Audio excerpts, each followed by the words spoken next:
नमस्कार दोस्तों, कैसे हो आप। उम्मीद करता हूँ अच्छे ही होंगे। आज मैं बताने वाला हूँ गौतम बुद्ध की कहानी।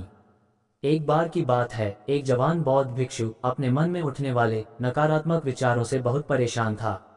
ना चाहते हुए भी उसके मन में तरह तरह के गलत विचार आते रहते हैं। उसका स्वभाव भी काफी चिड़चिड़ा हो गया था।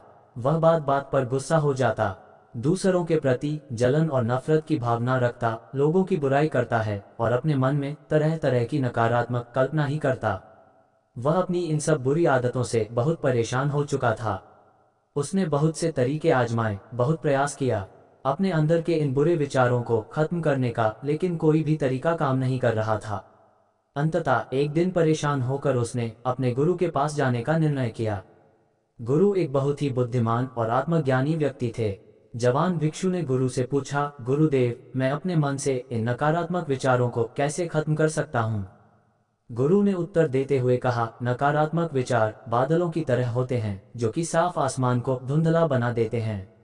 अगर तुम्हें साफ आसमान देखना है तो पहले इन बादलों को हटाना पड़ेगा। ठीक इसी प्रकार अगर तुम अपने दिमाग से नकारात्मक विचारों को खत्म करना चाहते हो तो सबसे पहले तुम्हें इन नकारात्मक विचारों के मूल कारणों को पहचानना और उन्हें नष्ट करना पड़ेगा। जवान भिक्षु को गुरु की यह बात ठीक से समझ नहीं आई, तो उसने गुरु से इसे थोड़ा विस्तार से समझाने का आग्रह किया। तब गुरु ने शिष्य को एक कहानी सुनानी शुरू की। एक बार एक व्यक्ति जंगल से गुजर रहा था। तभी उसे रास्ते पर एक सर्प दिखाई पड़ा। सर्प को देखते ही वो व्यक्ति डर गया और वहां से भागने लगा। जैसे ही वह थोड़ा दूर गया, उसका पैर एक पत्थर से टकरा गया और वो वहीं गिर पड़ा। उसने खुद को बुरी तरह घायल कर दिया था। जब उठा और पीछे मुड़कर देखा तो पाया कि वहां कोई सर्प नहीं बल्कि सर्प के आकार की एक लकड़ी थी जो कि रास्ते पर पड़ी हुई थी। ये देखकर उस व्यक्ति को महसूस हुआ कि उसे नुकसान पहुंचाने का कारण वह सर्प नहीं बल्कि उसके खुद के अंदर बैठा डर और नकारात्मक विचार हैं जिसमें उसे घायल कर दिया। कहानी खत्म करते हुए गुरु ने उस जवान भिक्षु से कहा, मन के नकारात्मक विचार इस कहानी के सर्प के भांति है जो तुम्हारी परेशानी का मूल कारण नहीं है, बल्कि तुम्हारी समस्या का मूल कारण तुम्हारे अंदर बैठा डर की भावनाएं और अतीत के बुरे अनुभव है, जो कि नकारात्मक विचार, गुस्सा और द्वेष के रूप में बाहर आते हैं।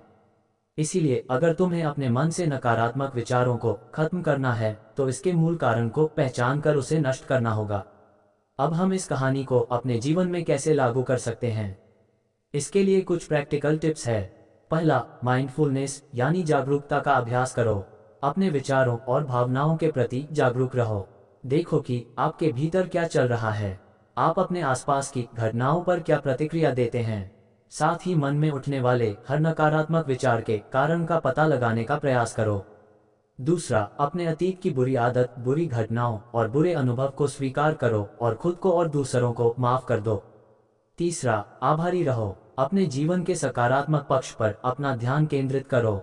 अगर आपके पास जो कुछ भी है उसके लिए इस ब्रह्मांड का आभार व्यक्त करो। आभार व्यक्त करना हमारे नजरिए को सकारात्मक बनाता है और हमारे अंदर से नकारात्मक भावनाओं को खत्म करता है।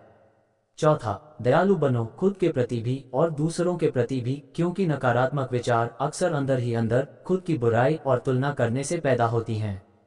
अपने अंदर दया भावना रखकर हम ज्यादा सकारात्मक और संतुष्टि जीवन जी सकते हैं। संक्षिप्त में ये कहानी हमें सिखाती है कि नकारात्मक विचार हमारी परेशानी का मूल कारण नहीं है। असल समस्या तो हमारे भीतर गहराई में छुपी हुई है। इन विचारों के मूल कारणों को पहचान कर हम इन विचारों को अपने दिमाग से निकालना शुरू कर सकते हैं और एक ज्यादा खुशहाल और शांति से भरा जीवन जी सकते हैं। याद रहे, कहानी के सर्प की भांति हमारे ज्यादातर नकारात्मक विचार भी सिर्फ भ्रम मात्र हैं जिन्हें हम अपने मन में पैदा करते रहते हैं।